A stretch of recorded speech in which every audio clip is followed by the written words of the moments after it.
오늘 말씀 우리가 읽어내려간 부분 보면 아브라함의 이름이 많이 나오죠. 그렇죠? 예. 바울은 아브라함의 이야기를 통해서, 즉 아브라함이 보여준 하나님 앞에서 믿음으로 살아가는 그 모습, 그 이야기를 통해서 어떻게 하나님 앞에서 의롭다함을 얻을 수 있는지, 즉 죄를 용서받고 하나님 앞에 의로운 사람으로 나아갈 수 있는지, 그것을 아브라함을 예를 삼아서 설명해 주고 있다라고 하는 것입니다. 행위, 율법 혹은 이스라엘이라고 하는 특정 민족, 이런 것들이 조건이 되어가지고 하나님 앞에 의롭다함을 얻은 것이 아니라 아브라함이 어떻게 의롭다 하심을 입었는지를 확인시켜주면서, 왜 중요합니까? 아브라함이 유대인들에게 있어서는 아브라함이 자기 자신들의 첫번 조상이기 때문에 그렇습니다. 그렇기 때문에 아브라함이 받았고 아브라함이 누린 것은 자기들 것이라고 하는 그런 마주 그 종교적인 자부심이 있었던 것이죠. 그렇기 때문에 행위, 율법, 하나님이 선택해 주심, 이런 모든 것들이 특권이 되어가지고 다른 이방 족속들에게는 사실은 이 하나님의 율법이 적용되는 것도 사실은 거부했고, 더 나아가서 복음이 전파되며 복음을 통해서 하나님의 자녀가 되는 그것도 유대인들은 받아들일 수가 없었다라고 하는 것입니다. 그렇기 때문에 그와 같은 생각이 잘못된 것이라고 하는 것을 지적하면서 하나님의 은혜는 유대인들이라고 하는 그 특정 민족을 넘어서서 모든 하나님께서 만드신 사람들, 즉 이방인을 포함한 모든 사람들에게 정말 복음의 은혜를 전파하기 위한 하나님의 놀라운 은혜의 시작이 바로 아브라함으로부터 시작되었다라고 하는 것을 사도 바울은 설명해 주고 있다라고 하는 것입니다. 그래서 결국 그 구원의 은혜를 어떻게 얻느냐? 바로 은은 오직 믿음으로 말미암아 얻게 된다라고 하는 것을 아브라함을 예를 들어서 설명해 주고 있다라고 하는 것입니다. 자, 그럼 어떻게 바울이 이 아브라함을 예로 들면서 하나님 앞에 의롭다함을 얻을 수 있는 것은 믿음으로만 가능한가라고 하는 것을 설명해 주는데, 우리가 그 부분을 말씀을 통해서 좀 확인해 보도록 하십시다. 자, 우리 첫 번 살필 말씀은 9절과 10절 말씀입니다. 9절, 10절 여러분들 다 찾으셨죠? 자, 우리 같이 읽습니다. 시작. 그런즉 이 복이 할례자에게냐 혹은 무할례자에게도냐? 무릇 우리가 말하기를 아브라함에게는 그 믿음이 의로 여겨졌다 하노라. 그런즉 그것이 어떻게 여겨졌느냐? 할례시냐 무할례시냐? 할례시가 아니요 무할례시니라. 아멘. 자, 사도 바울이 이제 9절로 시작하면서 그런즉 이 복이, 여기서 이 복이라고 하는 게 어떤 복일까요, 여러분들? 우리 7절 보면은 그 복이 무엇인가라고 하는 걸 우리에게 알려주고 있습니다. 우리 한번 7절 읽어볼까요? 자, 시작. 불법이 사함을 받고 죄가 가려짐을 받는 사람은 복이 있고. 아멘. 자, 여기서 이 복이라고 하는 것은 무엇을 뜻합니까? 예, 하나님께서 조건을 따지지 아니하고 예수 믿는 사람들에게 구원의 은혜를 베풀어 주셨는데, 그것이 바로 불법을 행하는 사람들도 사함을 받고 죄가 가리워져서 하나님 앞에 섰을 때 예수 그리스도의 보혈의 공로를 우리가 다 이렇게 덮어쓰고 있기 때문에 죄는 보여지지 않고, 예, 그 대속 제물이 흘린 피가 보여짐으로 말미암아 그 피를 이렇게 덮어쓴 사람은 어떤 사람이 되는 거예요? 하나님 앞에 의로운 사람이 되는 거예요. 하나님이 인정해 주시는 사람이 되는 거예요. 예. 그 복을 말하는 것입니다.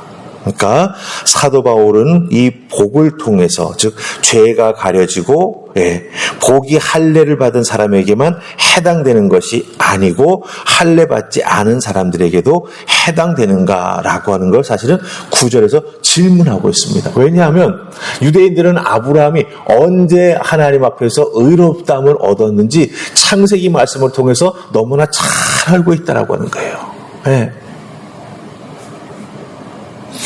이 질문이 왜 중요하냐 하면, 유대인들이 예수님을 하나님의 아들 메시아로 인정하고 또 자기 자신들이 죄인임을 인정하고 예수님을 구세주로 믿어야만 구원을 얻을 수 있다라고 하는 것을 받아들일 수 있는 중요한 열쇠가 되기 때문에 아브라함이 하나님을 믿고 나서 이렇게 의롭다함을 받는 할례를 받았느냐? 그 전에 뭔가 아브라함이 가지고 있던 의로운 일을 행했던 것 때문에 이렇게 하나님 앞에 선택함을 받았느냐?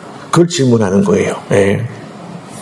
그렇기 때문에 이렇게 구원을 얻을 수 있는 조건에 대해서 분명히 유대인들에게 질문을 하면서 하나님이 너희들을 선택하신 것 맞다. 하나님께서 너희들에게 율법 주신 것 맞다. 하지만 너희들이 예수 그리스도를 메시아로 인정하지 아니하면 너희들이 아브라함의 자손이라고 하는 것 때문에 자연스럽게 무조건 구원을 받는 건 아니다라고 하는 걸 알려주고 강조해주고 있다라고 하는 거죠. 그리고 특별히 자기 자신들만이 구원받고 이방인들은 구원받지 않는다. 하나님의 자녀가 될 수 없다라고 하는 이런 좁은 생각을 유대인들이 가지고 있었는데 그거 아니다. 구원은 너희들에게뿐만 아니라 이방인들에게도 하나님께서 믿음의 선물로 주셨고, 그 모든 하나님의 은혜를 누릴 수 있도록 이방인들도 하나님께서 하나님의 자녀됨의 자리로 불러주셨다라고 하는 거예요.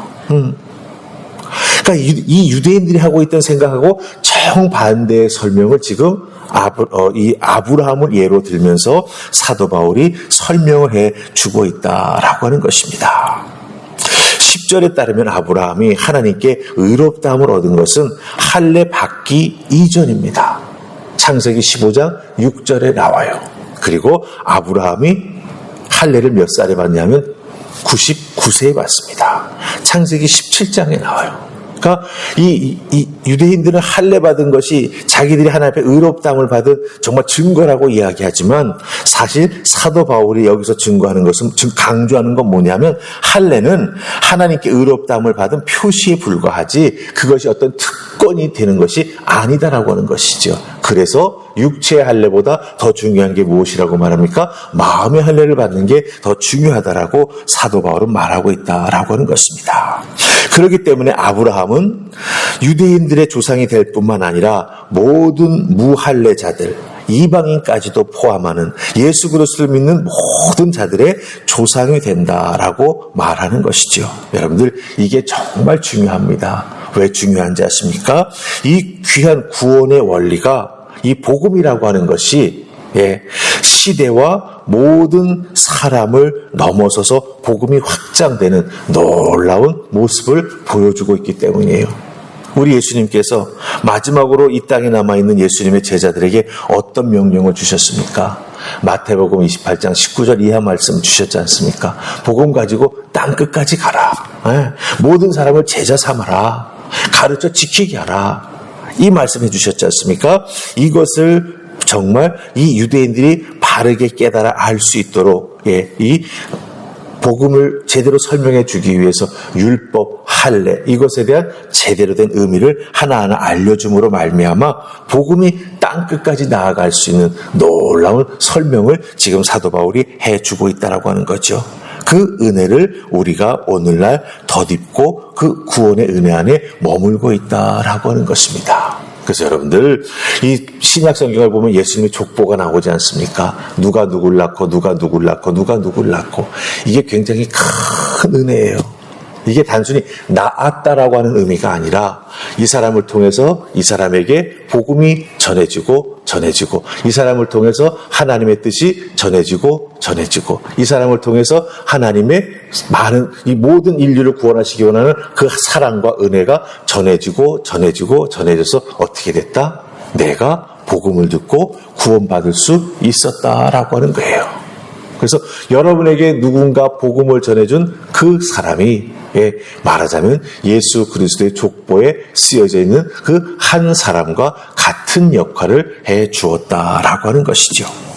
사도 바울은 이 복음의 귀한 내용을 설명해 주기 위해서 이렇게 편협된 생각 속에 사로잡혀 있는 이 유대인들을 향해서 그게 아니다. 아브라함만 너희가 제대로 이해해도 복음이 얼마나 큰 은혜이며 복음이 얼마나 유대인이라고 한 민족을 넘어서서 전 세계를 향한 열방을 향한 하나님의 은혜가 되는가라고 하는 것을 깨달아 알게 하고 설명해 주고 있다라고 하는 것입니다. 정말 중요한 것이죠. 네. 세상 끝까지 복음 전하는 놀라운 구체적인 적용이 바로 사도 바울이 지금 유대인들을 향해서 로마서에서 복음의 참 의미를 설명해 주는 이 내용 속에 나타나고 있다라고 하는 것입니다. 자, 그렇다고 한다면 우리 한 구절 더 보십시다. 우리 16절 말씀 보십시다. 16절 찾으셨습니까? 같이 읽습니다. 자, 시작. 그러므로 상속자가 되는 그것이 은혜에 속하기 위하여 믿음으로 되나니 이는 그 약속을 그 모든 후손에게 굳게 하려 하심이라. 율법에 속한 자에게뿐만 아니라 아브라함의 믿음에 속한 자에게도 그러하니 아브라함은 모든 사람의 조상이라. 아멘. 예. 사도 바울은요, 아브라함의 후손이 되는 것은 율법의 행위만 되는 것이 아니라, 율법의 행위로 되는 게 아니라 믿음만으로 된다라고 하는 것을 확인시켜 줍니다. 아브라함의 후손이 되는 건 그건 율법으로 되는 게 아니라 믿음으로 된다라고 하는 걸 다시 확인시켜 주고 있다라고 하는 것이죠. 예. 좀 더 구체적으로 이 부분을 우리가 적용해 보자면 율법이라고 하는 것은 이 유대인들에게 있어서 자기들의 생존의 뿌리 아닙니까? 그렇죠? 예. 근데 그런 것들을 넘어서서 정말 자기 스스로 자기 자신의 자격을 따지지 않고 그게 정말 중요한 것 같아요. 나는 이런 사람이기 때문에 이건 못해, 저건 못해. 이런 스스로 우리가 삶을 살면서도 신앙생활을 해나가면서도 자격을 따지는 경우가 많이 있습니다. 근데 여러분들, 하나님의 구원의 은혜는요, 우리의 자격에 따라서 주어지지 않았다라고 하는 겁니다. 네. 구원의 근거는 죄를 용서받는 그 예수 그리스도의 구원의 은혜 앞에 믿음으로 나아가 내가 죄인 되었음을 고백하는 거기에 있는 것이지 사람들이 생각하는 어떤 조건이나 자격이 아니라고 하는 것입니다. 내가 예수 믿어야겠다라고 하는 분명한 의지, 그리고 그 의지에 근거한 자기 죄인됨의 고백, 그리고 내 죄를 용서해 주신 분은 예수님 그 십자가의 은혜라고 하는 것을 고백하며 나아갈 때 구원의 은혜가 선물로 우리에게 주어지게 된다라고 하는 것입니다. 그렇기 때문에 이 모든 신앙생활의 근거를 우리 하나님과 예수 그리스도 그 사랑과 은혜 앞에 두면서 신앙생활에 나아가는 우리가 되어야 한다라고 하는 것이죠. 눈에 보이는 어떤 조건, 눈에 보이는 나의 신앙의 경력이 나의 구원이나 의로움의 근거가 되지 못한다라고 하는 거예요. 믿은 지 얼마 안 됐지만 순전한 어린아이 같은 믿음을 가지고 있는 그 믿음, 참 귀한 믿음입니다. 신앙생활 오래 해오시면서도 그 구원의 은혜가 얼마나 귀한 것인지 깨달아 알고 하나님 앞에 늘 감사하며 살아가는 그 정말 켜이 쌓여온 아름다운 믿음의 모습, 그것이 참 귀한 우리들의 구원의 증거가 된다라고 하는 것이죠. 여러분 한 분 한 분 정말 때묻지 아니하는 순전한 믿음으로 하나님 앞에 나아가시고 그 조건이나 그 다른 어떤 인간의 것을 보지 마시고 하나님께서 내게 주신 그 은혜만을 살피시면서 거기에 감사하시면서 하나님 앞에 믿는 자로서 온전히 헌신하며 나아가는 귀한 모습이 있기를 주님의 이름으로 축복합니다. 아멘. 우리 기도하십시다. 좋으신 하나님 은혜 감사합니다. 오늘 말씀을 통해서 사도 바울은 유대인들에게 구원이 율법에서 온 것이 아니다. 너희들이 행하는 어떤 그 의로운 모습에서 온 것이 아니다. 믿음, 그 믿음에서 우리에게 하나님께서 선물로 주신 것이다. 이것을 분명히 설명해주고 우리에게 확인시켜주고 있습니다. 주님, 우리의 분명한 이 믿음의 놀라운 은혜가 어떻게 우리에게 주어졌는지 다시 한번 깨달아 알게 되었사오니 하나님, 우리들도 믿음으로만 살아가는 하나님의 사람들 되게 하여 주시옵시고 신앙생활에 나아가면서 우리들에게 붙여지는 집사님, 권사님, 안수 집사님, 장로님, 이런 호칭, 그것이 내 구원을 확증시켜주는 것이 아님을 기억하게 하옵소서. 내 믿음의 구원, 내 구원의 확증은 예수 그리스도 한 분밖에 없음을, 그러기 예수 그리스도 앞에 감사하며 예수 그리스도의 은혜 앞에 무릎 꿇으며 특별히 예수님께서 우리에게 맡겨주시고 당부하신 그 사명 잘 감당해 나아가는 우리 모두가 될 수 있도록 주여 도우시고 이끌어 주시옵소서. 오늘 하루의 삶도 우리 주님과 동행하며 주님의 뜻을 이루어드리는 믿음의 사람으로 하루를 살아가기를 소원하옵고 예수님 이름으로 기도하옵나이다. 아멘.